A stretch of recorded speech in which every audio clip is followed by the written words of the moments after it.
hello everybody अयासो कुमार सिंह मयाम पुनोपु अखोगी चैनल दा तरामना ओक्चरी ngasi वीडियो असिदा आइना शेयर तौजगदोरिबसी अखोई खुदिंगमंगना था अमदा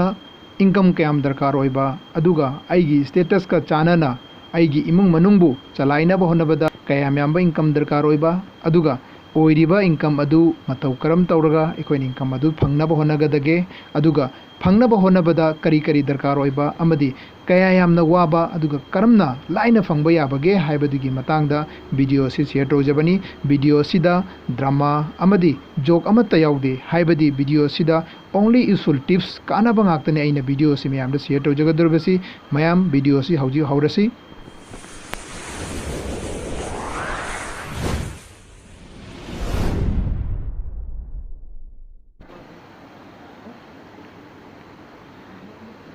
हौजिकी मतमदा था अमदा यामद्रबदा अखोइना दरकार ओइबा इनकम सिंग असि अइना चार्ट अमगी मतुंगिना मयामदा हाइजगे अहानबदा अखोइना दरकार ओइबा इनकम असि लुपा लिसिंग कुन अनि सुबदा लुपा लिसिंग कुंथ्रा अहुम सुबदा लुपा लिसिंग निफु मरी सुबदा लुपा लिसिंग यांखै मंगा सुबदा लुपा लिसिंग हुम्फु तरुक सुबा तरेत सुबा निपान सुबा मापन सुबा तरा सुबा हाइबदी लुपा लाख अमदी लाख अमगी मथक्ता दरकार ओइबा ngaktani अखोइना खरा हेना स्टेटस फजना वांगना हिंगनबगीदमक्ता लुपा लिसिंग यांखै दगिना लाख अमदी लाख अमगी मथक्ता दरकार ओइबा ngaktani मथक्की इनकम मयामसी फंगनबगीदमक्ता अखोइ खुदिंगना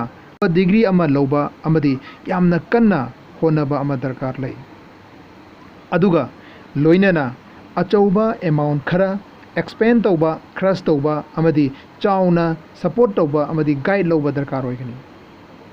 तसेंगना इचम चमना हायरबदा बिजनेस अमा तौनबगीदमक्ता लुपा लाख कया कया लैबा दरकार ओइ लाख कया कया डिपॉजिट तौबा दरकार ओइ अदुगा अइना दुकान बु ओइरो एनी आइगी बिजनेस अमा सक्सेस ओहनबा यामना लाइना ngami तौबददी यामना चाउबा इनकम खरा पुथोगा दरकार ओइगनी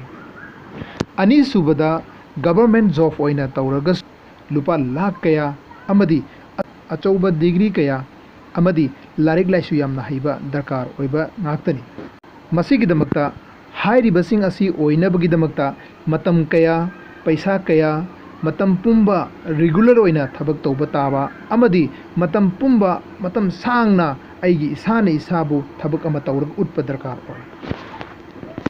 अदुबु अइने ngasi वीडियो असिदा अइना शेयर तौजरिबा वीडियो असिदा तसेंगना यामना अपिकपा अमाउंट खरा इन्वेस्ट तौबिरगा हाइबदी जीरो इन्वेस्टमेंट मगनी हाइना खल्लगसु याबा यामना पिकपा सेंफम अमा इन्वेस्ट तौबिरबा मतुंगदा चाही अमा नत्रगा अनिदंग होनरगा अइना आइगी अंगंबा थाकता होनरबा मतुंगदा यामना चाउबा अइना मथक्ता उठख्रिबा आइगी चार्ट असिदा अइना उचख्रिबा इनकम सिंग असि यामना लाइना युमदा लैना फंगबा अमदी पैसा सिंग असि अइना सिजिनबा याबा अदुमलबा कॉन्सेप्ट अमगी मतंगदा मयामदा वफम खरा हाइजगे मसिगिदमक्ता अइना मयामदा एप्लीकेशन अमखकी मतंगदा मयामदा हाइजगे एप्लीकेशन असिगी ममिंगना नेक्स्ट मनी एप्लीकेशन कौई एप्लीकेशन असी प्ले स्टोर दा मपुंग फाना फंगनी अदुगा लोइना मयामदा इंफॉर्मेशन पीरिबा लीडर अदुगी लिंक दगी एप्लीकेशन असी डाउनलोड तौरगा सिजनबसु यागनी अइना एप्लीकेशन हाइबदी नेक्स्ट मनी एप्लीकेशन की मतंगदा हाइजबा खक्तनी मसीदा यूज तौबा अमदी एप्लीकेशन असिबु सक्सेस ओइना सिजनबा हाइबसी अखोई इसागी अपाम्बा अमदी होनबगी मखा पोली होय अदुबु अखोई मयामना अनौबा कनागुम्बा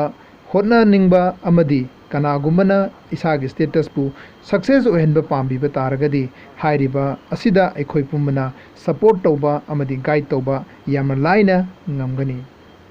अइना ngasi फावबदा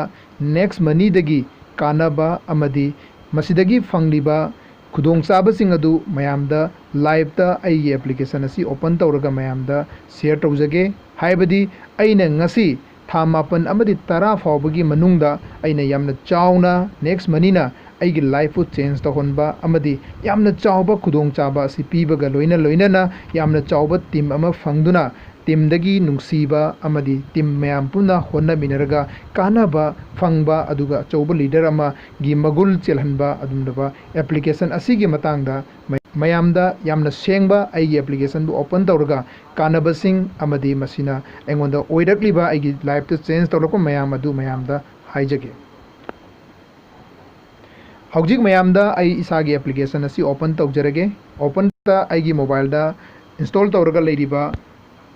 नेक्स्ट मनी एप्लीकेशन असी ओपन तौरगा मयामदा उचगे अदुना आई हुजिक नेक्स्ट मनी एप्लीकेशन असी ओपन तौजरे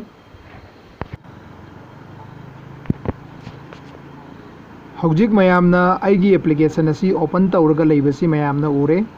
उरिबा एप्लीकेशन असीदा अखोइना इन्वेस्ट तौगदबसी आई मयामदा चौरागना हाइजगे लुपा लिसिंग अमगा 460 खक्तंग मयामना इन्वेस्ट तौब दरकार होइगनी हाइबदी अखोइना हौजिक अचौबा बिजनेस अमा तौबा नत्रगा अचौबा थबा अमा तौबदा लुपा लाख कया कया तिंगगा थबक तौगदरिबनी अदुसु अखोइना मफम अदुदा मतम बोंबगी काबा थबक तौबा नत्रगा मतम पुनमक अखोइना सेनबा अमा दरकार होय दुकान मक तौरगसु दुकान दु सेनबा अमा दरकार होय अदुगी खरा खेनबदा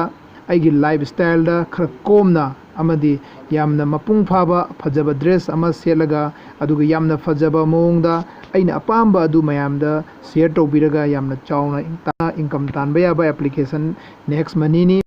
अदुना नेक्स्ट मनी एप्लीकेशन असी मयामदा अइना ओपन तौरगा आइगी हुचरे तसेंगना होजिक अइना नेक्स्ट मनी एप्लीकेशन असीदा जॉइन तौरबा मतुंग हाइबदी था मापन तरा असीगी मनुंगदा अइना ओइरगलिबा आइगी टीम अदु मयामदा हाइपेतंग उचगे अदुना अइकोइना नेक्स्ट मनी एप्लीकेशन असी हांगतोगा आइगी माइ टीम असीदा चंगगा मयामदा हाइपेत आइगी टीम अदु कयाम यामगबगे हाइबदु मयामदा हाइजगे मयामनो हौजिक उबिरे हाइबदी टीम असी लिसिंग तरागा निपानगा चात्रुक मरफूगा मापन आइगी टोटल टीम ओइरे अदुगा आइगी लेवल असी टोटल 26 लेवल फावबदा आइगी टीम असी एक्सपांड तौरगा थबक कन्न तौरी मसीगी मखादा अइना ngasi फावबदा अइना फंगलिबा आइगी टोटल इनकम अदु मयामदा हाइजगे हाइबदी अइना नेक्स्ट मनी दगी हुजिक फावबदा फंगिबा इनकम असी कयानो हाइबदु हाइजगे अदुगा था अमदा चौरागना इनकम कयाम फंगबा हौरबगे हाइबदुसु मयामदा आई हाइजगे हौजिक मयामना डिस्प्ले असिदा उरे हाइबदी लुपा लाख अनिगा लिसिंग हुम्फु तरागा मापन चात्रुक निपान असी अइना हौजिक फावबदा फंगिबा आइगी टोटल इनकम नि हाइरिबा सिगिदमकता अइना लुपा लिसिंग अमगा 460 खक्तंग अइनासु इन्वेस्ट तौखिबनी अदुबु ngasi आइगी नुंगतिगी इनकम दा लुपा लिसिंग अनिगी मथक्ता चंगबा हाइबसी पिकख्रबा लुपा लिसिंग अमा 460 खक्ना हौरगा ngasi आइगी नुंगतिगी इनकम दा हाइबदी लुपा लिसिंग अनिगी मथक्ता इनकम चंगबा हाइबसी यामना चाउथोकसनिंगाय ओइबा अमनी अखोइना दुकान अमा फमगा लुपा लिसिंग अनि नोमदा ताना फोनबदा पैसा के एक्सपेंड तौब दरकार होइगनी मफम खनब दरकार होइगनी दुकान अदु फमगा चौकीदार ओइना थबक तौब दरकार होइगनी अदुबो अखोइना नेक्स्ट मनी दि यावराबा मतुंगदा अइना टीम सेमदना हाइबदी था मापन तरा सिगी मनुंगदा टीम सेमगा टीम लिसिंग नि तरागा निपान गी मथक्ता हेंकलक्तना ngasi फंगिबा इनकम असी मयामना उबिरमलगनी मदुगा अमुक्तंग फजना मी लिसिंग अमा अनिगी टीम अमा सेंबिरबा मतुंगदा यामना थोइदोंना वानिंगाय ओइदे टीम अदुबु मोटिवेट तौबा टीमबु ताकपा एजुकेशन तौबा दरकार ओइ अदुगा टीमगा लोइनना थबक तौमिनबा दरकार ओइगनी अदुना यामना कोमबा अमदी यामना नुंगाइबा यामना नाना पैसा तानबा याबा अदुमबा एप्लीकेशन अमनी नेक्स्ट मनी हौजिक अइना मयामदा आइगी हतक आगस्ट तांग अमदगिना ngasi आगस्ट तांग 15 फावबदा इना इनकम गयाम फंबगे हाबदु मयामदा आई उच्चगे अदुना आइगी ngasi तांग अमदगी हौरगा तांग अमसी सेलेक्ट तौरे अदुगी मतुंगदा ngasi तांग 15 फावबसी आई मयामदा सेलेक्ट तौरगा उच्चगे अदुगा मयाम आई सिदे सर्च तौरगा मयामदा उच्चगे अदुगा आई मयामदा नु उबिरेगनी मयाम पुनमना होजि आइगी डिस्प्ले असिदा उरे हाबदी लुपा लिसिंग निफुगा चामगा 53 असी अइन होजिक तांग अमा आगस्ट तगिना आगस्ट की तांग 15 फावबगी मनुंगदा फंगिबा इनकम अमनी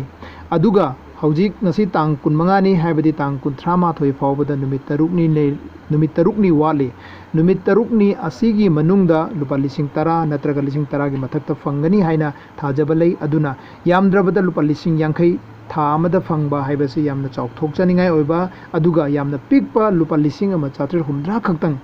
इन्वेस्ट तौरगा यामना फजब टीम अमा सेम्बा टीमदुदगी नुंगसीबा टीम गे तौरप थबक अदुगा आइगा खंगना चानबा हेंकलकपा मरी मता आइगी रिलेशन फजबा अदुगा आइगी ngang बसकपा हेरकपा अमदी आइगी होनजबा दुदा अचौब लीडर अमा ओहेन्नबा मगुल चेलहन्नबा पीबा अदुमलबा एप्लीकेशन नि नेक्स्ट मनी अदुना मयामदा अइना हाइजगदबदी नेक्स्ट मनी एप्लीकेशन बु लाइन खनबीगनु सुपनंगागी लुपा लिसिंग अमगा चात्रे हुमद्रा खक्तंग इन्वेस्ट तौबा दरकार ओइगनी अदुसु लुपा लिसिंग अमगा चौंगा इसागी वॉलेट ता रिवार्ड पॉइंट ओइना लाकदोरिबनी अदुगा लाइबा रिवार्ड पॉइंट अदुसु अखोइना मपुंग फाना ऑनलाइन ट्रांजैक्शन सिंग दा रिचार्ज दा शॉपिंग दा अदुगा मखल कया दा अखोइना सिजिनबा यागनी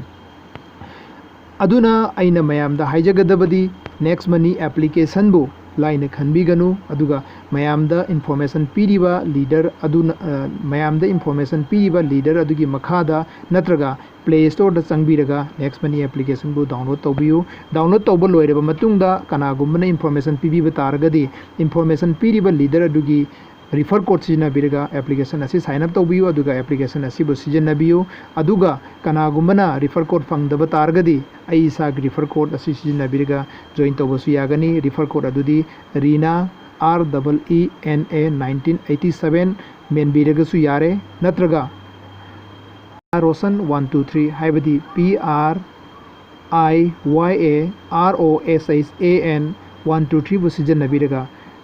एप्लीकेशन अदु साइन अप तौरगा नेक्स्ट मनी बु सिजनबियु हाइना मयामदा हाइजरी अदुबु दरकार ओइबदी एखोइना मयामदा इन्फॉर्मेशन पीरिबा लीडर दुगी रिफर कोड सिजनबीरगा अदुगा लीडर दुगा तानाबीरगा नेक्स्ट मनी एप्लीकेशन गी मतांगदा फजन मपुंग फाना साइन अप तौबियु अदुगा नेक्स्ट मनी जॉइन तौबियु अदुगा नेक्स्ट मनी दी कानाबसी लौबियु हाइना मयामदा हाइजरी अइना हुजि हुजि उरिबा डिस्प्ले सिदा मयाम पुनमो उरंगनी हुजि सिदा एखोइना रिचार्ज तौबा याय ऑफर एंड टैब यावरे शॉपिंग यावरे अदुगा merchant HE booking wallet withdrawal bill हाइरिबा मयामसी मयामना सिदा डिस्प्ले दा फजना उरे हाइरिबसिंग असिगी मखाताना हेना खंगनबगीदमक्ता मयामना आइगे नेक्स्ट मनी 1 year 1 crore हाइबा वीडियो सिंग अमदी आई सागी वीडियो कयादा मपुंग फाना उच्चबनी अदु मयामना यंगबिबि यागनी हौजी हौजिक मयामना सिदैसु उरे अखोगे नेक्स्ट मनी एप्लीकेशन दा अनौबा डायमंड कया हाइद डायमंड कया थोलगी हौजी हौजिक मयाम लोरे सिदैसदे ओन नुपी ngakतनी थोलिबसी क्राउन डायमंड ओइरिबा अदुगा सिदैसदा डायमंड अनौबा ओइरिबा मसी मयाम पुनुमना उरबा उबी मयाम पुनुमना एप्लीकेशन असी ओपन तौबा मतमदा उगनी हाइबदी सिदैसदा अखोगी यावरिबा सक्सेस ओइरिबा मयाम असी लेडीज हाइबा लेते जेंट्स हाइबा लेते यामना कोम्बा डिजिटलाइज ओइबा कॉन्सेप्ट नि मसिदैदा ऑनलाइन शॉपिंग रिचार्ज अदुगा ऑनलाइन की बिल पेमेंट अदुगा ऑनलाइन दगी एफिलिएटेड पार्टनरसिंग अमेजन फ्लिपकार्ट हाइबदी अमेजन फ्लिपकार्ट मंत्रा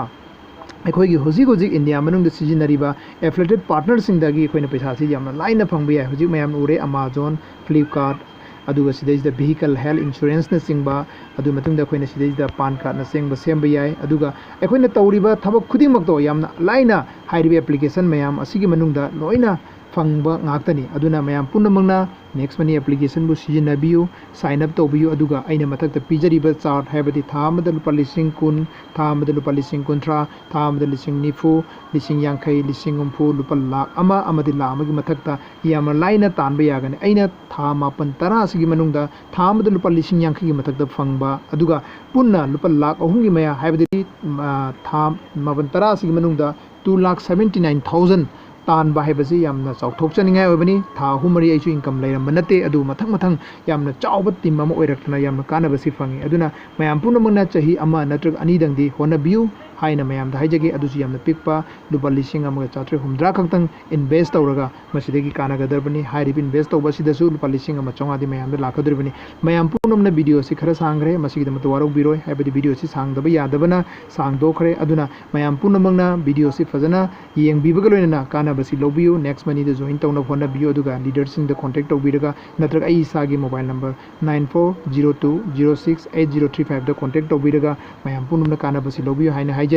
अदुगा कनागुम्बना चैनल असिदा अनौबा एंटर तौबा तारगदी चैनल असिबु सब्सक्राइब तौबा अदुगा बेल आइकन नंबर कौबिगनु अदुगा चैनल असिना खल कानाबा पीबा तारगदी चैनल असिबु लाइक अमदि शेयर तौबा कौबिगनु मखा ताबा वीडियो कयागी दमक्ता मयाम पुनमंगना मखा तारकपदा अनौबा गी वीडियो गी दमक्ता मयाम पुनमंगना ngaimiनasi thank you wish you all the best यामना नुंगाइबा खुदोंचाबा अमा ओइरो हाइबसि मयामदा